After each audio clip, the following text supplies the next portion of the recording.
Welcome to the Animal Training Academy podcast show. I'm your host, Ryan Cartlidge, and I'm passionate about helping you master your animal training skills using the most positive and least intrusive approaches. Here at ATA, we understand that navigating the vast challenges you encounter in training requires a comprehensive base of knowledge and experience. It's common to face obstacles and rough patches on your journey that can leave you feeling overwhelmed and stressed. Therefore, since 2015, we've been on a mission to empower animal training geeks worldwide. We've aided thousands in developing their skills, expanding their knowledge, boosting their confidence, and maximizing their positive impact on all the animal and human learners they work with. We are excited to do the same for you.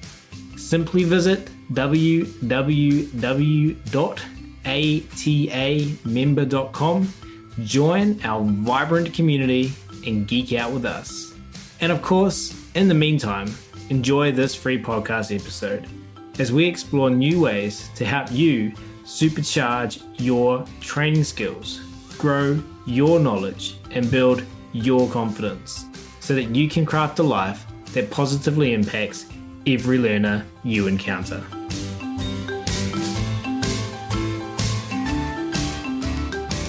But we will start today's episode where I'll be talking to one Belinda Young. Belinda is a companion animal trainer in Queensland, Australia. She developed a passion for animals from a young age and began her career in vet nursing in 2008. During this time, she completed her Diploma of Animal Technology at the Canberra Institute of Technology, where her interest in animal behaviour and training began. In 2016, Belinda earned her Cert 4 in Companion Animal Services through the Doughter Institute, a leader in dog trainer education in Australia. In 2013, Belinda founded her business, Treat, Play, Love, after recognising a need for reward-based pet training in her city. She has continued her work as she moved from Townsville to Sydney and now to Toowoomba, supporting her husband's career in the Australian Army. Belinda is committed to ongoing professional development through seminars, webinars, and courses, and is a member of APDT Australia and PPG Australia. Belinda is also an Animal Training Academy happiness engineer. She is on the ATA team, sharing the task of community moderation within the ATA membership and managing our CEUs for our members. She helps our amazing members overcome training challenges and cheers them on with their successes. So without further ado, it's my very great pleasure to welcome Belinda to the show today, who's patiently waiting by in Toowoomba, Australia. Belinda, thank you so much for jumping on this podcast episode with me. Thank you so much for asking me. And I'm excited about this one. We're going to do something a little bit different, everyone. We're going to be discussing a specific case study involving Belinda and the beautiful and wonderful Scramble, also known as Scram, a crimson-bellied conure who lives with Belinda. Now, for everyone listening to this podcast, which could potentially be quite a lot of people who don't know what on earth a crimson-bellied conure is, can you enlighten them, please, Belinda? Yeah, absolutely. So crimson-bellied conures are a small South American parrot. They're native to the regions of Bolivia and Brazil and live in the forest in those regions. I suppose as far as commonly kept companion parrots, they're quite similar to green-cheeked conures in size and volume. There's always something people are interested in with conures. But yeah, they're a small, colourful parrot and can make very charismatic, funny little pets. And to give people a reference point to their size, we're talking softball size? Oh, I've never compared them to a ball. Like a small rat size? Oh, they're probably a little bit smaller than a rat. So Scramble weighs between 80 and 85 grams, depending on how much time he's spent at the food bowl. They're smaller than a cockatiel, which people might be a bit more familiar with. That's a good reference. Thank you. You're better at this than me. And obviously being so light because they are a bird and they've got many adaptations for flying, hollow bones, or honeycomb structured bones, feathers, ear sacs. Crimson-bellied conures have ear sacs, do they not? Yes, yes, Yes. absolutely. All these adaptations to help them nice and light for flying. Now, just to share at this stage, before we talk a little bit more about what it's like to live with a conure, we're going to be talking specifically about feather destructive behavior today. Can you share a little bit with everyone listening when I say feather destructive behavior, what that means? Absolutely. So feather destructive behavior is a problem that is really exclusively seen in captive parrots. We tend not to see it in wild populations, and it is a behavior challenge where the parrots are damaging their own feathers, or they could be damaging the feathers of a companion as well, another parrot, but most often we see that it is self-directed, and it can include barbering, where they're chewing little bits off their feathers, or plucking, where they're removing the feather completely. And I guess related, but not always in the same case, you sometimes see self-mutilation as well, which is sort of a step beyond feather destructive behavior, where instead of damaging the feathers, the bird is damaging their skin, which can be extremely distressing. So, for the majority of our listeners who have experience with dogs, might be similar to sucking on a paw, kind of self-mutilation type behaviors that goes rare, or over licking so much so that they go raw. Yeah, it can be. And I think also maybe tail biting, you see in some breeds of dogs and some individuals. Yeah. Yeah.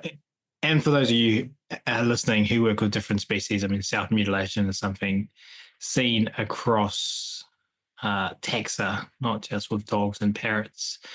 Now, hold this challenge in your minds, everyone. We're gonna circle back to it. Just share a little bit more about Belinda's situation, because I think you, the listener, you're probably not living with a conure yourself. You're probably not living. I know a segment of our listeners are living with and keeping parrots.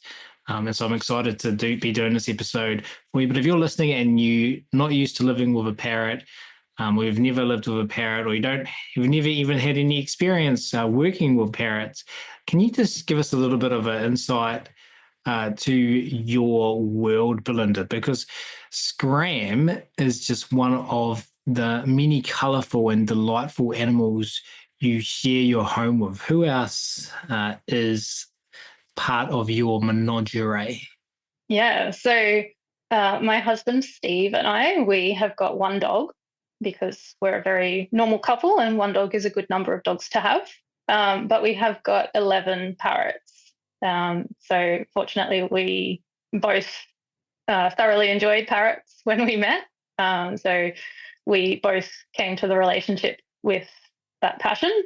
And currently, our 11 include 4 cockatiels, 2 princess parrots, a green-cheeked conure, Scramble, our crimson-bellied conure, 2 yellow-naped Amazons, and a green-wing macaw. Hopefully that comes to 11.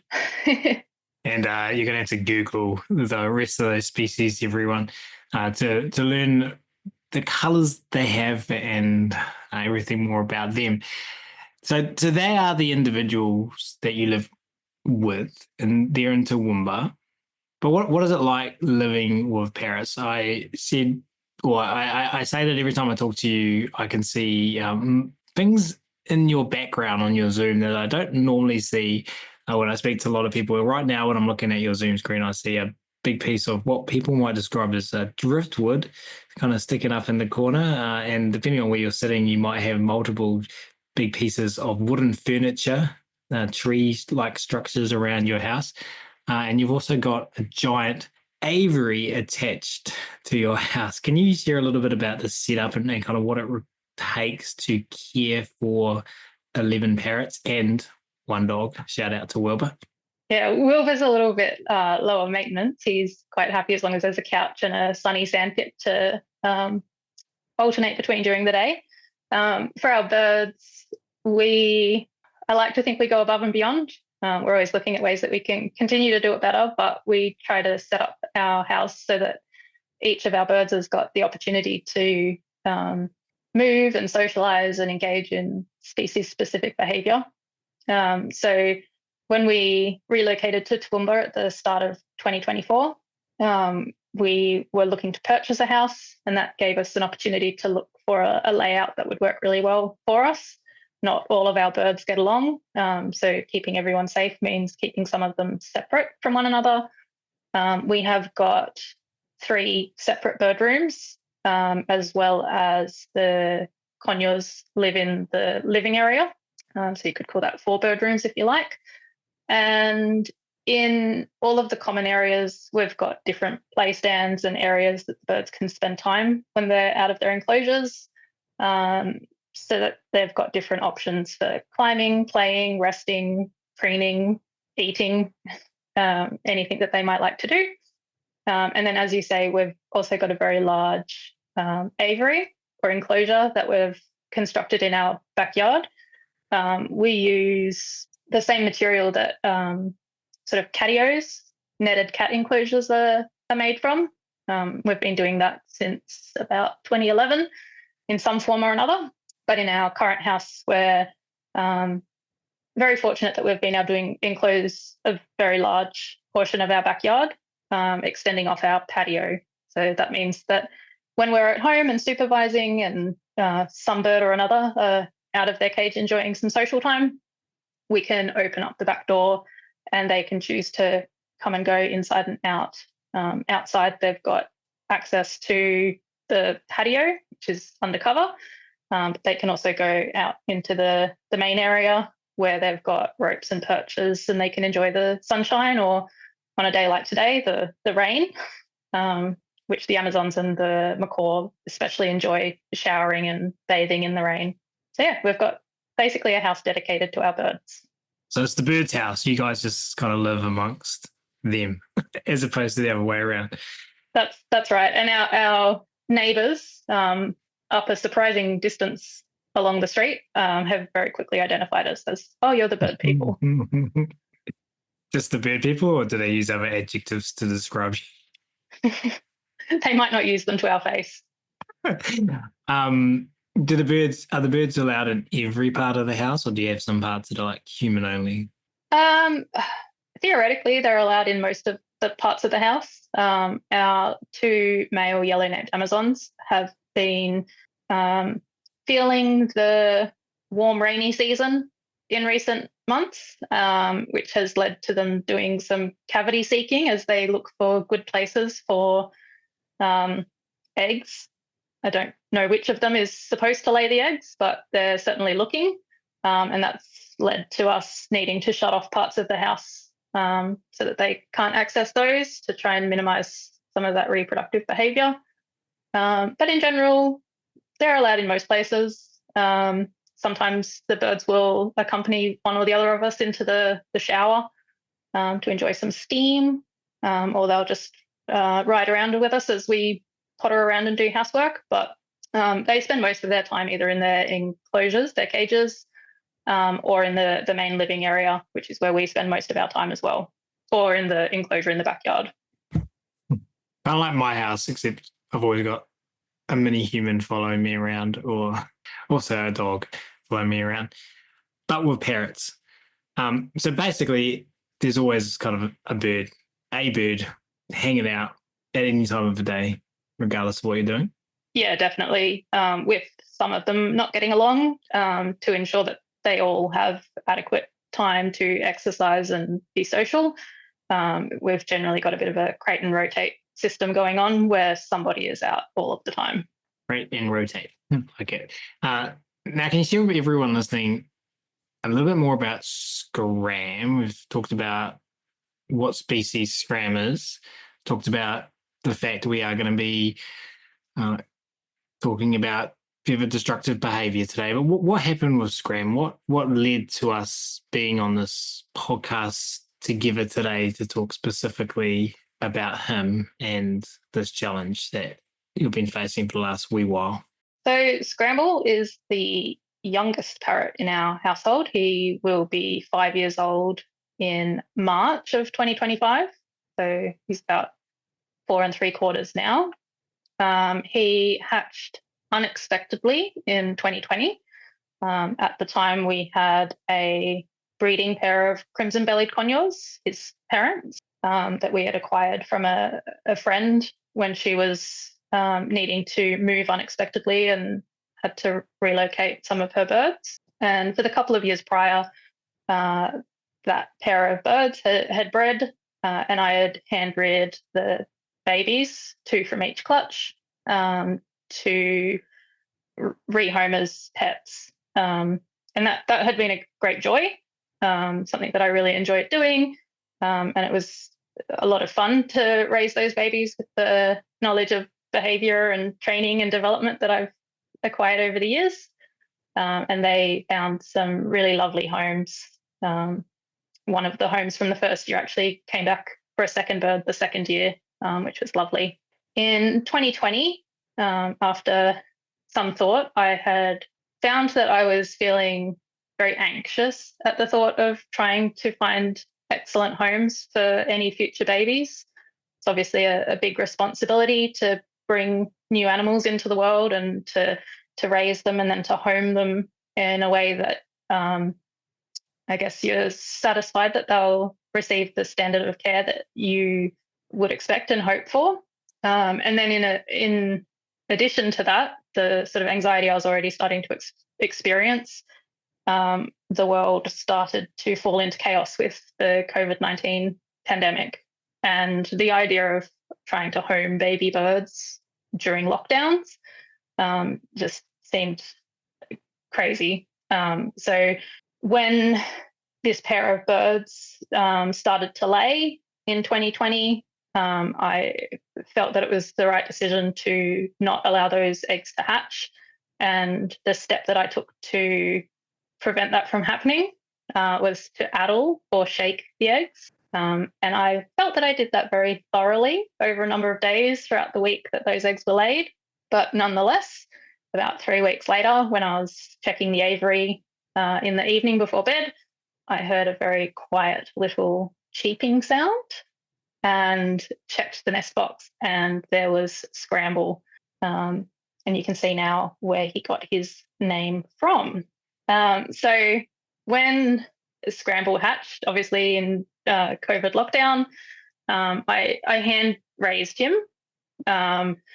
It's not ideal to hand raise a single bird. It's nice for them to be in a group so that they can sort of learn social behaviors together. But fortunately, he was raised. I had my 2 female green-cheeked conures at the time, and they were very interested in him. And as he developed, he was able to interact with them.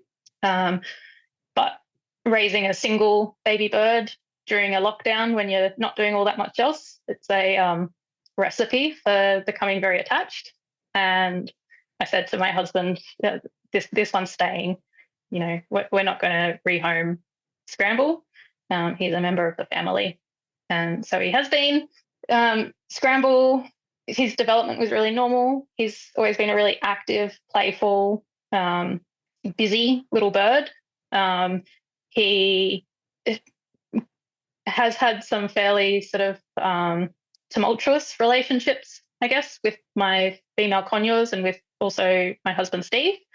So at different times, he's been unable to interact with them well, showing some aggressive behaviors, I think initially stemming just from high arousal during play, but then potentially a little bit later on stemming from, well, perhaps reproductive behaviors, or perhaps a little bit of just habit.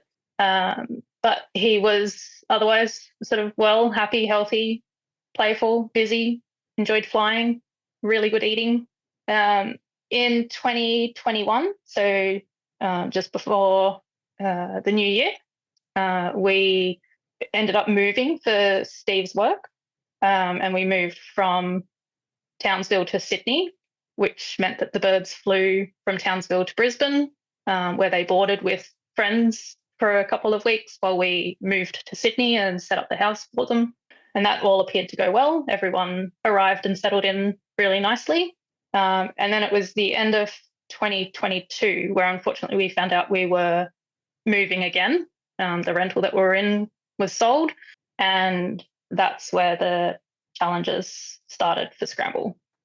So with a local move, moving within Sydney, so one suburb to another, instead of it being a move where we could fly the birds to a boarding facility, pack up the house, set up the new house, and then bring the birds back in, we had the removalists in while all the pets were still in the house. And this was understandably quite a stressful day. The birds coped okay, but with people moving through the house, everyone was a little bit they were quite active in their cages. They were quite vocal in their cages if unfamiliar people were nearby, or if they were moving strange objects near, like trolleys and boxes and big pieces of furniture. So we had that throughout a full day. We had removalists in the house packing up our belongings. And then on that same day, in the evening, after all of the removalists had gone, Scramble appeared to take a small fright in his cage, where he bumped around the cage a little bit, sort of knocking into the walls. And shortly after that, I happened to notice that he had plucked all of the feathers from the top joint of his left wing.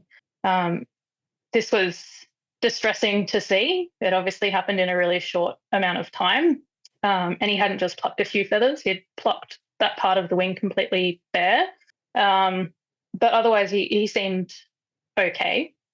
He wasn't holding any part of his body as though he might have broken anything.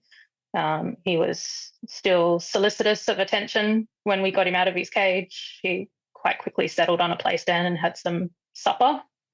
But obviously, that sudden presentation of what appeared to be quite a significant problem, it was a worry. So the next day, I took Scramble to see the vet, where he had a full health check as well as some x-rays. We were able to rule out anything other than perhaps a little bit of soft tissue injury on the wing, which might have been causing some discomfort. So we went home with some medication to address any pain that he might have there, and hoped that that would be the end of it. It wasn't. And over the sort of next 12 months, during the rest of our time in Sydney, Scramble continued to pluck not just that area of his left wing, but he started to pluck the matching area of his right wing. He started to pluck underneath his wings, and then he started to pluck around his legs and his belly as well. So by the end of 2022, he had gone from having a bald wing to having he no longer had a crimson belly. He had a white, downy, fluffy belly. He'd removed all of his red feathers. Well, before we go on, just share a lot of empathy for you and Steve and everything, that all the emotions and all of the uncertainty and all of the surprise, I'm assuming, when you found for the first time that new areas were being plucked and the problem was worsening over time.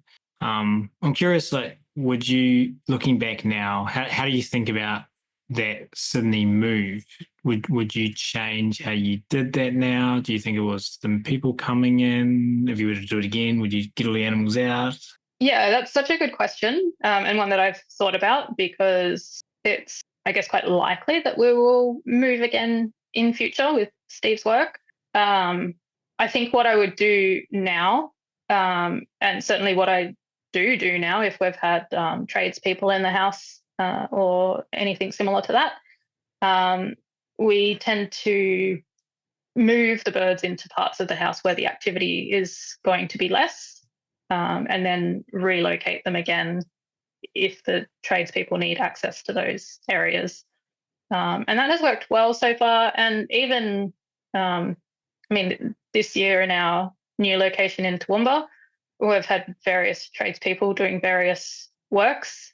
And there have been times where Scramble has been housed separate from but in view of the works, and he's been quite content and curious, I would describe, sort of settled in his cage and going about his usual activities, which has been really nice to see. But obviously the intensity of those tradespeople has been a lot less than a whole house full of removalists, which is what he had to contend with in Sydney. Yeah, and would I be right in understanding that there's no clarity in whether that move in Sydney and having new people in the house, moving around, doing lots of activity, was the catalyst versus seemingly a single event that caused some kind of fright? And even then, there's never going to be black and white data to say it was one of these two events or it wasn't. How do you process that? Do you spend time thinking about that, or if you just gone, it is what it is, and now I'm going to spend my energy dealing with what's in front of me? So feather destructive behaviour is a really challenging or complex problem to deal with, and it can be really hard to resolve because it can be, I guess there can be multiple factors that can contribute to it. We are making our best guess based on the fact that the first presentation of Scramble's feather plucking behaviour started on the day that we had a couple of big significant things happen. We had the prolonged stressor of removalists in the house, followed by an acute stressor of a physical injury. We don't know, though. It is just a educated guess. And we also don't necessarily know what's maintained the behaviour over time. So feather plucking behaviour can be due to, it can have medical causes, they're not feeling well, it can be pain in certain parts of the body, it can be skin irritation, it can be nutritional, it can be social, it can be reproductive, and it can be due to just chronic stress, so behavioural. And at different times, it could be different things that's driving the behaviour. So as much as we try to address each of the potential causes, it can be quite a hard one to pin down completely.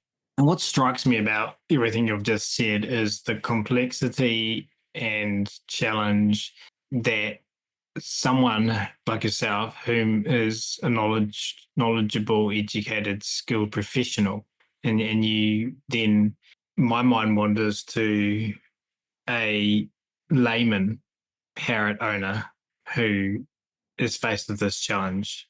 I can't think of too much comparable challenges with this level of complexity. I know there are. I'm sure there are, but it just seems like it's out of all of the challenges that I can think about, the infinite number. This one it's just one that can be really challenging, even to, again, knowledge, skilled, experienced professionals. And I know multiple people who fit that criteria who find this really challenging. Like, before we move on, do you have anything to add in terms of just for the listeners, kind of wrapping their head around this specific challenge? Yeah, I mean, even early on when the problem initially presented, I certainly felt a lot of pressure from myself, directed at myself, that I should be able to fix this. I should have all the information to be able to fix this. And certainly there was, I guess, a sense of frustration and sadness and I guess a little bit of embarrassment that it was ongoing. But the most important thing that I was able to do was to reach out to people who, knew more than me, or perhaps just had a fresh set of eyes to put on this case, so that I could try and get a holistic picture of what might be going on and what else I could be doing to better support Scramble. And in reaching out and collaborating, it also gave me a much better sense of, peace and well-being as I continued to work on this problem with Scramble. So for, I guess, lay people or people who have not seen this type of behavior challenge before, that would be my advice, is like reach out to other people. You shouldn't be embarrassed that this is happening. It happens for all sorts of reasons. And I guess, whether you're talking to an avian vet, or you're talking to a vet behaviorist, or you're talking to a parrot trainer and behavior consultant, there are so many different people who can help. So yeah, collaboration has been a really big thing for me over the last 2 years. You don't have to wear all the hats. You can surround yourself, and you should surround yourself with people that are smarter than you. That's how I always think about it. Yes. Now, I'm excited to talk about what you did next. Everyone listening, Belinda, I, and the fantastic Shelley Wood, our other ATA happiness engineer / community moderator, and also host of our other podcast show, the Making Ripples Show, we talk sometimes nearly daily in a group chat we've set up. We discuss what's happening in the ATA community areas, but we also share extensively about our own animals. And I feel fortunate to have been involved in Scram's journey this way, because Belinda has shared so much with me and Shelley over the last wee while. Belinda also shares a lot bravely in our Animal Training Academy members-only community areas, but there's been a lot more that's been shared within our little Facebook Messenger group. Now, having worked with parrots myself extensively over my career, I know how prevalent feather-destructive behaviour can be and how incredibly challenging it can be to address. And as you bravely shared with Shelley, me, and the ATA members as well in our community areas, I found myself truly inspired by so many aspects of what you did, Belinda, and how you approached the situation. So I'm thrilled now that we have this platform, this podcast show, to share your journey with our wider audience and create some ripples out there. I also love how much of what you did and how you approach things is applicable to all species, really, in many different situations. Some of it's really specific for feather destructive behavior, but I think a lot of the principles and things we're going to talk about are applicable to other species and in other situations. So I'm excited not only to share about the feather plucking destructive aspect, but also everything you've done and learned as an already highly competent, knowledgeable, and skilled trainer coming into this. So let's get started. Can you walk us through the beginning of your intervention? Absolutely. So the way that Scramble's feather plucking started appeared very much to be in response to a physical injury. So like I said, our first step was to take him to an avian vet. And in a way, we were so lucky that that happened in Sydney because options were much more limited in Townsville, where we were living before. But in Sydney, we were spoiled for choice with avian vet services. And certainly that was our starting point. So we started to treat him for pain and inflammation in the hope that as that soft tissue injury resolved, so would the feather plucking. When that wasn't the case, we went back and we continued our medical workup. We found a very small yeast overgrowth in Scramble's crop, and we were able to treat that too. We also found some changes to his kidney values, and we investigated treatment options for that, just in case there was any, I guess, sort of systemic or whole body discomfort that was going on. We started a different type of treatment for a different type of pain. Again, just attempting to rule out that as a possible contributor to the behavior that we're seeing. And we also looked at medications and supplements that would support nice, healthy skin, just in case there was any irritation or itching that was going on. And I guess the thing is, with each medical intervention that we took, there was a period of time that followed where we were watching to see what the outcome of that change in treatment would bring.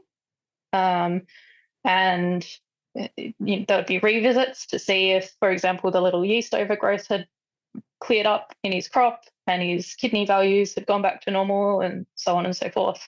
And so I would say that 2022 into 2023. So the first year of his feather plucking was really a year of looking for medical rule outs. And I was doing that.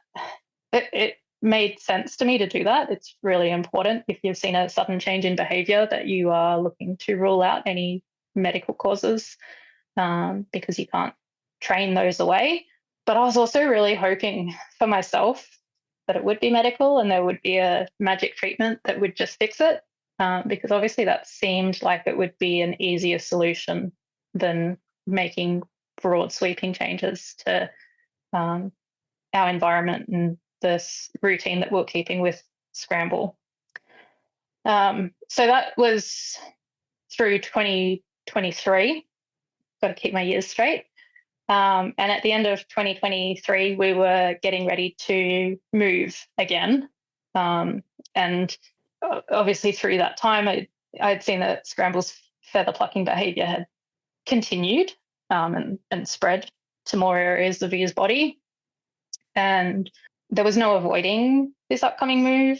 There was no avoiding that it was going to be stressful.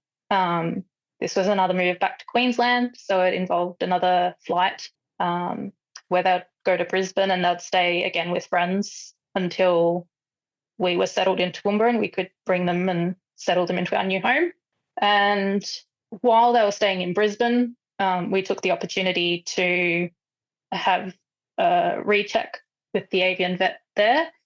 And we decided at that time to trial a hormone implant for Scramble. That was an avenue that we hadn't tried yet. And given Scramble's history of aggression towards my husband in particular, but also to, by this point, I only had one female green cheek conure, Savvy at times.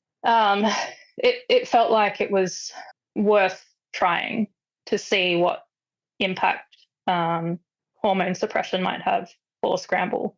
So while he was boarding with our friends, he went to the vet, he had his bloods rechecked, and he had a little hormone implant put in into his breast, just under the skin.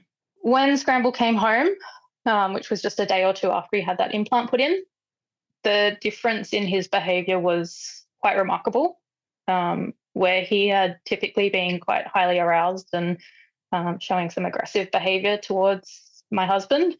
He was now affiliative and solicitous of attention, which was amazing to see. It opened up a lot of opportunities for Scramble to spend time out of his cage where he previously hadn't been able to, if my husband was in the room. And he also started to show more sociable behaviors with my green-cheeked conure Savvy. So that opened up some lovely opportunities as well for him to have some positive social interactions, not with the same species, but with a very similar species. So that, I judged that was a big benefit as well. So this was all looking up. We're very excited. And then he started to pick at the skin just above the implant with his beak. And he made quite a large hole in his skin, which started our next unhappy adventure, not just into the world of feather plucking, but now into self-injurious behaviour. And again, take this opportunity to provide empathy for you, thinking back to that time, what a horrible situation to find yourself in, where animal that you love and care for is causing damage to themselves in that way. So I know that I've said this many times over the years, but really sorry that you had to go through that. It seems that in that situation, although not being able to say this with confidence, it seemed likely that this hormone implant, the benefits that came with it, was potentially the causation of this new behaviour. Yeah, that's certainly what it seemed like to us. It's difficult to describe how upsetting it was to see that very first shallow wound that Scramble had created in his chest. And then additionally to think that it was a decision that I had made to try this implant that had seemed likely had triggered this response. I had hormone implants for other small parrots in the past, usually for female parrots that were doing egg laying. And I had not had a problem with those birds, but for Scramble, on this occasion, it seemed pretty likely that the implant was causing him some distress. Obviously, we took him back to the vet. We've seen the vet a lot throughout this journey. We opted to put Scram on pain relief to hopefully address any discomfort that might be making it more likely that he would continue the behaviour. But for a period of several weeks, we saw that the wound would start to heal up, and it seemed that as the scab dried out and started to contract, it would become uncomfortable again, and Scram would remove it and would be back to square one. During this time, obviously the progression from feather plucking, which is distressing, and it's not something that we wanted to see, but it was not life-threatening. This progression now where Scram had essentially an open wound on his body that he wasn't allowing to heal, this had the potential to be a life-threatening condition and behaviour. And it was extremely distressing to watch. As it would start to heal up, my mood would elevate, and then he would damage it again, and I would come crashing right back down again, feeling really unsure about how I could best support him to let this wound heal up. During this time, I started to look at every single piece of environmental change that I could make to try and better support Scramble to return to healthy and normal behaviour. So in addition to the support we were getting from the vet and the medication to try and keep Scramble comfortable, during this time, like I said, one of the benefits of this implant, which had also caused us to be facing this problem, we think, Scramble was now being quite sociable with my female green-cheeked conure. And during this time, they'd been spending a lot more time together out of their cage. And I had started to house them together during the day when I was at home. I was able to change their living arrangement so that they were housed together full time. And this also meant that we had a spare cage. So I was able to move that to a different part of the house where Scramble and his now roommate, Savvy, could be shifted to of an evening so that they had a longer period of uninterrupted rest each evening instead of having approximately 8 hours that Stephen and myself were asleep and the house was quiet. They now had anywhere from 10 to 12 hours, which can help with the reduction of some reproductive behaviours in birds, but can also just mean that they're well rested and in good mental health. I also started to remind Scramble of some of the basic training that we had been working on in his younger years. So at the time, that was just some sort of silly tricks like turn around or recalls, targeting, some of the little basic skills that we commonly teach animals of all species, but they're common ones with parrots. His diet has always been quite good. He is a great lover of fresh food, vegetables, fruits, which they don't get a lot of, and fresh browse from the garden. So we've got lots of native flowers and plants that are safe for our birds to eat. So I was making sure that he was getting access to a lot of those. And I also started to use our training sessions to basically help Scramble to upskill, particularly in the area of foraging, which, unlike a lot of our other birds who have shown some, I guess we could say, natural aptitude for foraging toys, they will see something new and they will investigate it and they'll find a way to get the snacks out of various toys. Scramble has always been a little different, with, say, like a little clear acrylic cup foraging toy with a lightweight lid on top. Most of our birds will figure out quite quickly to flick the lid and get the snacks. Scramble will sit on the perch and lick the clear plastic and then beat up a nearby toy, because how could we possibly solve such a challenging puzzle? So instead of expecting that he should be able to solve these problems on his own, I started to teach him the component skills that he needed to be able to chew and lift and manipulate and use these toys in different ways. So happily, he is now quite an adept forager, which has been a great benefit of this whole journey. So we had some new drugs on board to help with the possibility of any pain. And, well, I mean, if we think about damage to skin in the way that that damage was done, then I think it's pretty safe to say that pain would have been involved. But if there was any pain contributing to the ongoing behaviour, then that medication, we could hypothesize, would have influenced potentially future behaviour. We added social enrichment with regards to other parrots and spending time together, longer rest periods, diet evaluation, using training to upskill, especially with foraging. And if we think about the natural history of this species and what they probably spend a lot of energy on in the wild, I think that's, from that perspective, a really clever thing to do. And in saying that, I think that applies more broadly to the majority, if not all, the species that we look after, whether in our homes or in zoos or wherever you're looking after animals. So what was the result of all of these changes? So throughout all of these changes, obviously I was seeing Scramble, he was engaging well with Savvy.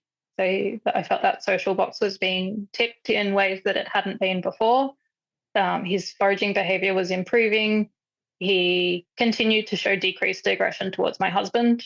So that meant that he was enjoying more time out of his cage, which meant more exercise and more social time with people as well. Unfortunately, he continued to do damage to his skin, despite my working with my avian vet team. And at that point, I think we're probably about maybe 4 to 6 weeks after he started to damage his skin. We made the decision to remove the implant, mindful that we might see some other behaviours reoccur, such as aggression towards my husband. But we felt that it was unlikely that Scramble would let his skin heal while there was still something under his skin, which seemed to be bothering him.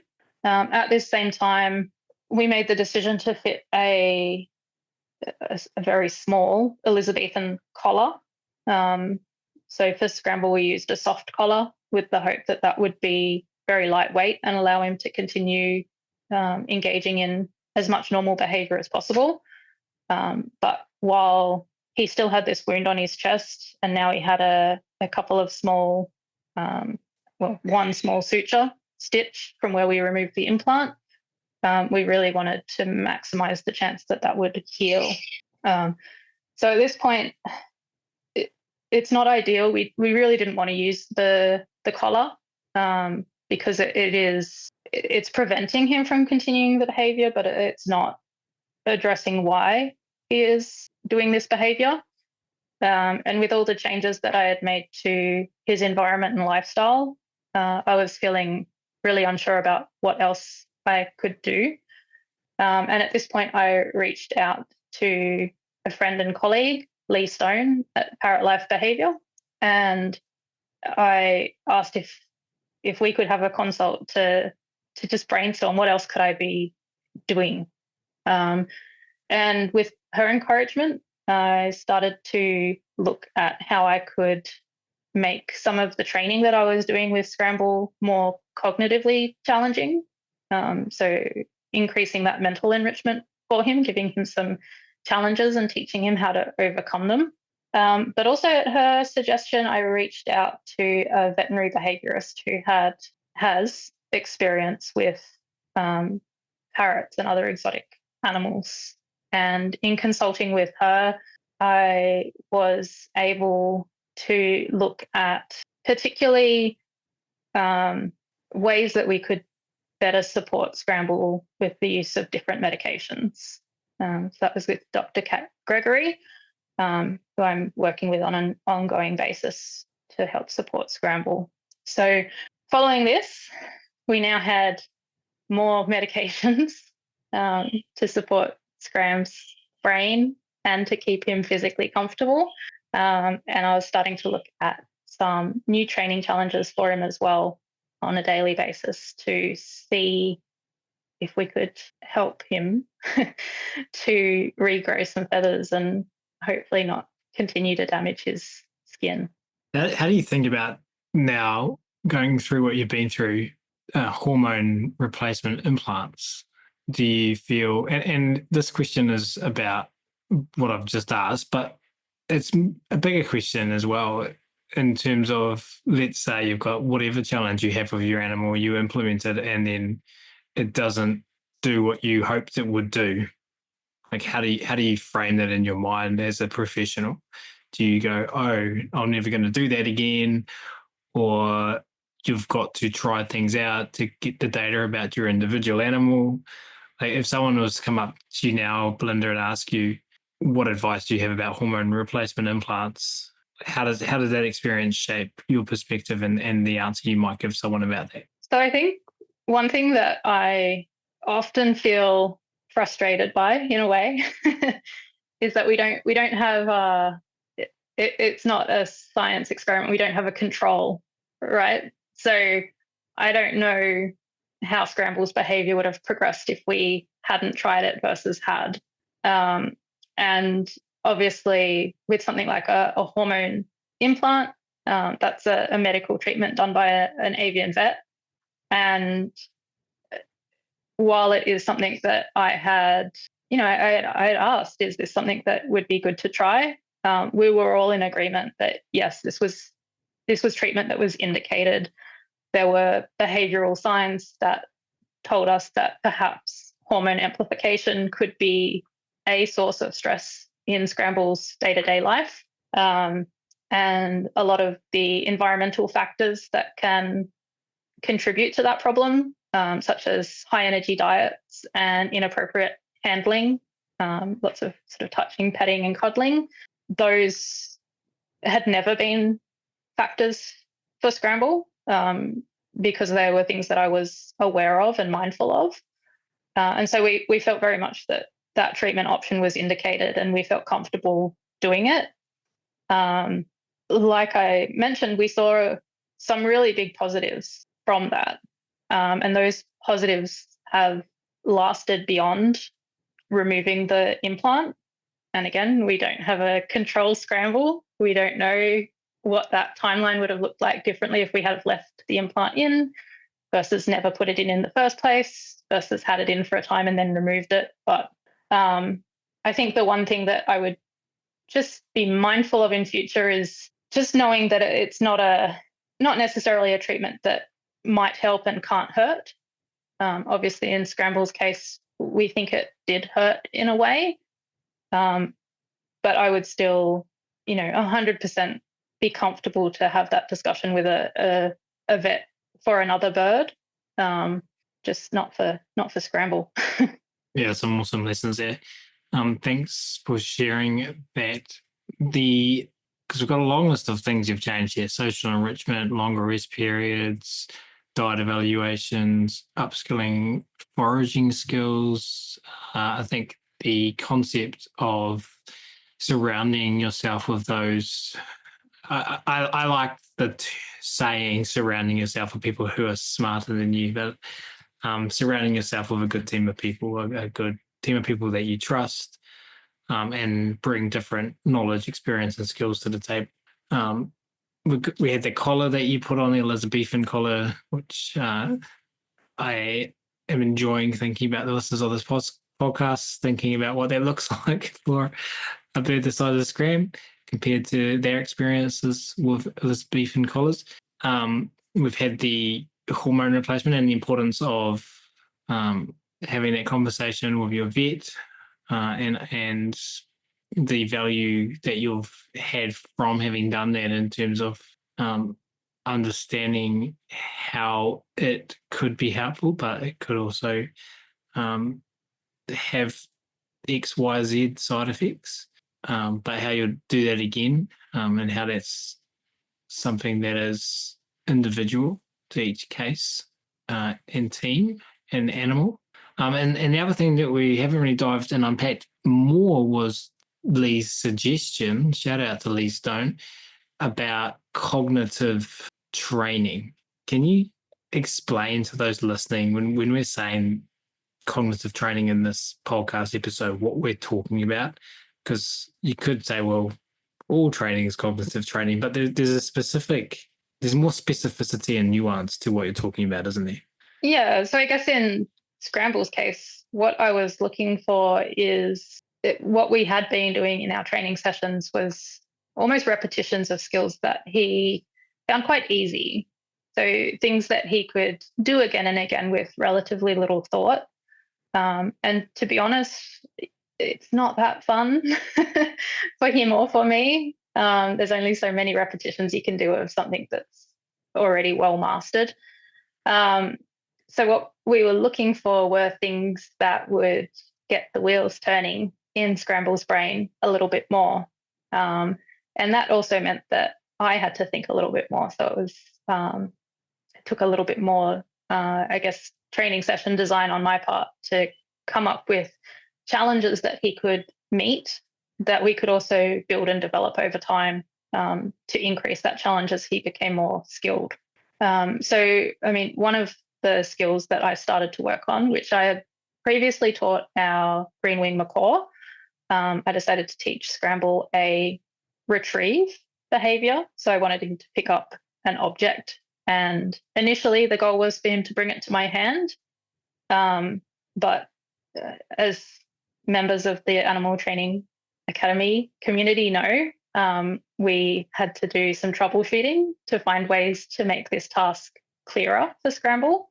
And so really during the period from late July until now, we've been looking at ways to break down this behavior of picking up an object and bringing it to a target so that Scramble could understand. And it's been one of the most interesting training challenges that I've had.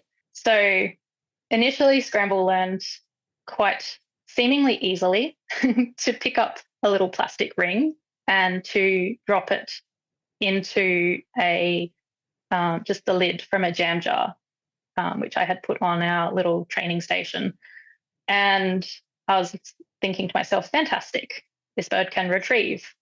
But if I put the ring anywhere except the right of the lid, as Scram was looking at it, he couldn't do it.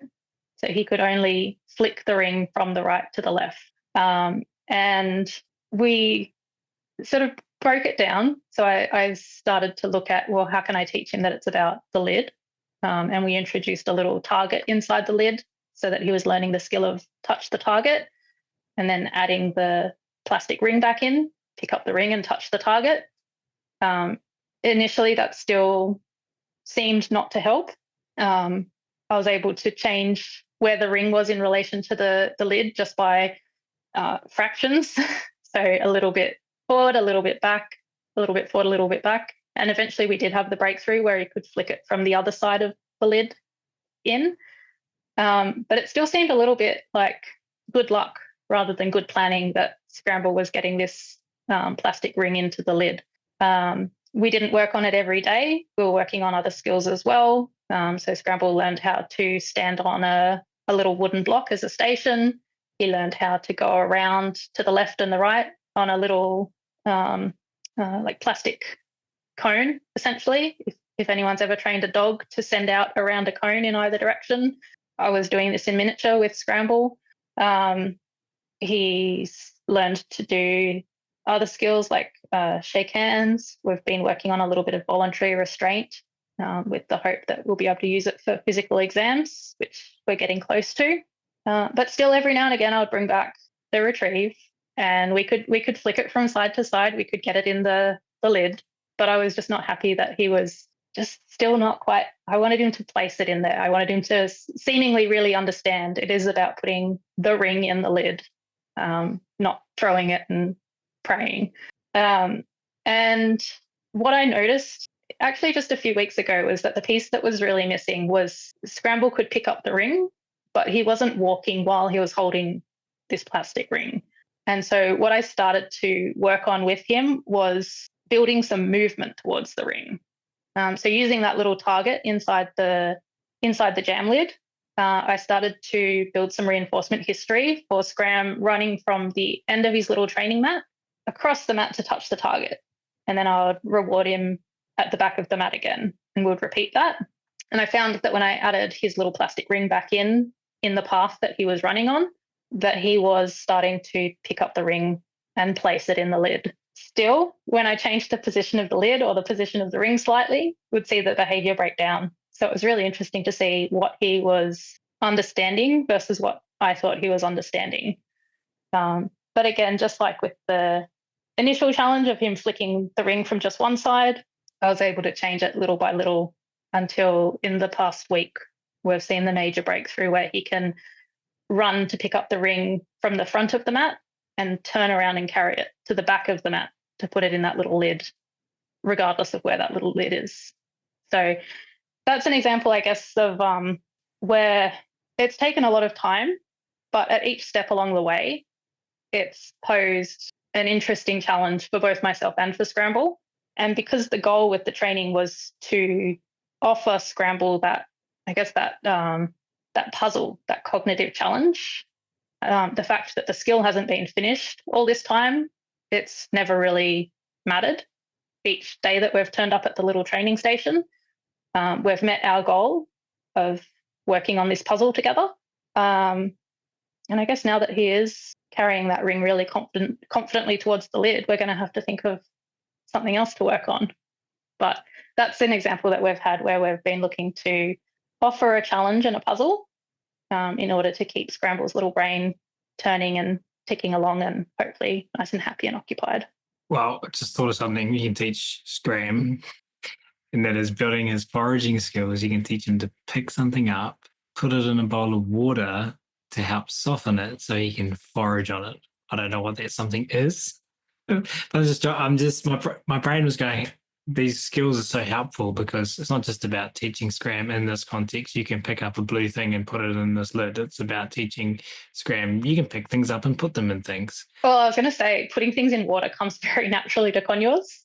I think anyone who has fed their conure or potentially any of their our macaws and our Amazons do it too. If you've fed them formulated diets like pellets, they're pretty good at dipping it in water. But definitely thinking about, you almost need a little birdie vending machine. You can put something in a slot and have a treat come out. But I might need an engineer to design that for me. Steve, you're on. It makes me think as well that we've been talking about cognitive training and in terms of, like, what does that mean? It means that we're really getting Scram to think. And that's something that we can't necessarily measure. We can see in observable behaviors like slight pauses or flinches when Scram goes to do something that he's previously done, but realizes that it doesn't result in reinforcement anymore. So after that pause, he does the right thing. So we can operationalize it with examples like that, but also problem solving to really get Scram using his brain. So that was a really cool example. And now I'm thinking as well, it'd be fun thinking about what you just shared in terms of the natural history of conures and some behaviors we see from that species is, I wonder if you could train the same behavior with a different object in a different context. So train the same behavior, but in a different way by like trying to get capturing with something that's like Scramble already does. That sounds to me like fun anyway. Hey, before we finish up, I want to acknowledge, Belinda, that you and I talked about a couple of things we wanted to talk about in the episode today before we push record, and we haven't talked about any of them. But that's okay, because it's cool, isn't it? How much there is to talk about a specific challenge and specific topic. But of course, we need to share with everyone before we wrap up where we are now. We've shared about the problem, we've shared about the large amount of things you did with regards to the intervention to this problem. Where are we sitting in December when we're recording this episode, because it's not coming out till January? Where are we sitting now? Yeah, I was thinking of that as I was describing the training I was doing with Scramble. Where are we now? When we put the collar on Scramble in, I think it was March or April this year, the hope was that collar would be on Scramble for about 2 to 3 weeks while his skin healed, and then we'd be able to take the collar off and carry on. That wasn't the case at all. Each time that we tried to remove the collar, he would damage his skin again. I think we saw that happen 2 or 3 times. He was also still doing some feather plucking while he was wearing the collar, so he was quite creative in the different ways that he could hold his body so that he could reach his wings and also his legs and lower belly. He was able to pluck while wearing the collar. But obviously during this time, I was changing some of the environmental factors, and I was starting to incorporate more training challenges and foraging challenges for Scramble. And then I was working with Dr. Cat to try and support Scram also with medication. And what we started to see was that he was doing less feather plucking on those areas that he could reach. And at the point that his little legs were fully feathered, so they had grown pin feathers, instead of plucking those pin feathers, he had preened those feathers, and he had lovely full pantaloons. At that point, I was feeling quite hopeful that we could remove the collar. So we tried. We removed the collar, and I supervised him throughout one day and then left him overnight. And then before we knew it, it had been a week and then a month. And he has been out of collars now since August. So that's a really good outcome. In terms of his social and foraging behaviour, he is greatly improved. So he spends a lot of time obviously interacting with Savvy, my green-cheeked conure. They still are housed together very comfortably. He spends a great deal of each day foraging. Without his collar on, he bathes pretty much every day. I'd say probably 5 out of 7 days, which keeps his skin and feathers nice and healthy. We haven't been able to reduce his feather plucking to 0 yet. So he particularly is still plucking underneath his wings and on his lower belly. We've not seen it resume to as bad as it's been, but it's also not as good as it's been. He's recently had reviews with his avian vet where we've been able to confirm that physically, except for the feather plucking, he seems to be in excellent health. His blood levels are all normal, which is really good news. Obviously, he's on quite a bit of medication at the moment. So that was something that we were mindful of, and we wanted to make sure that his body was coping well with that, which it is. And we've also had a recent review with our vet behaviorists. And in doing that, we've been able to look back at some records that I've been keeping to see that periods of the day where he's most seemingly uncomfortable, agitated, or most likely to do some feather plucking, we've been able to adjust his medications to better support him in those periods. So we're a couple of weeks post that now. I am seeing some feathers regrowing in areas that he had been removing them from. And obviously we're seeing some recent training breakthroughs as well with some of the little skills and tasks that we're working on. So I'm optimistic. And yeah, we keep working to support him as best that I'm able. Well, I think you're very able. I think it's amazing what you've done. I think it's amazing what you are doing. And I'm so glad that we, again, could use this platform, this podcast, to share about this to be continued story with Scram, you and everyone else you mentioned today, Scram's team. Also want to acknowledge that you've been brave today, in my personal opinion, in sharing with us. We've talked about Scram, obviously, and the challenge of feather destructive behavior, but we've also talked about how that felt as a professional trainer to have an animal that was experiencing these challenges and some of the hurdles you had to overcome in terms of embarrassment, frustration. So thank you for your bravery and sharing everything that you've shared with us today. Just before we do officially wrap up, because I could just keep talking and asking questions, but I think we've exceeded the length of a normal ATA podcast episode. So we will officially wrap up. But just before we do, can you remind, or can you, I guess we haven't mentioned it yet, can you tell everyone where they can go to find you online? And if anyone here has any questions for you, are they free to reach out to you, and how might they do that? Yeah, absolutely. I'm always happy to chat to people who are interested in training and behavior. And if I can offer any support or advice, I'm glad to. You can contact me through my website, which is www.treatplaylove.com.au, or you can find me at Treat Play Love Training on Facebook, where I don't update my socials as frequently as I probably should, but you can definitely contact me there and I'll get back to you ASAP. Because you're too busy in the ATA members only community sharing all of your awesome training in there with us, which we really appreciate. We will, of course, link to all of that in the show notes for you, the listener. And I'm so glad we got to do this. So from myself and on behalf of everyone listening, we really appreciate you taking the time to come and hang out with us on the show. Thank you so much. Thank you, Ryan.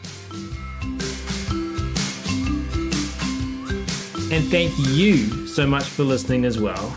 This is your host, Ryan Cartlidge, signing off from this episode of the Animal Training Academy podcast show. We hope today's conversation inspired you and equipped you with new tools for your trainer's toolbox. Remember, every challenge in training is an opportunity to learn and sharpen your animal training geekery.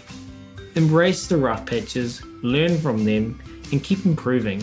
And don't forget, the path to growing your skills and expanding your knowledge continues beyond this episode. Visit www.atamember.com to join our supportive membership, where you will find a community of trainers just like you. Together, we're making a huge positive difference in the lives of animal and human learners worldwide. Until next time, keep honing your skills, stay awesome, and remember, every interaction with an animal or human learner is your opportunity to create ripples. We're here cheering you on every step of the way. See you at the next episode.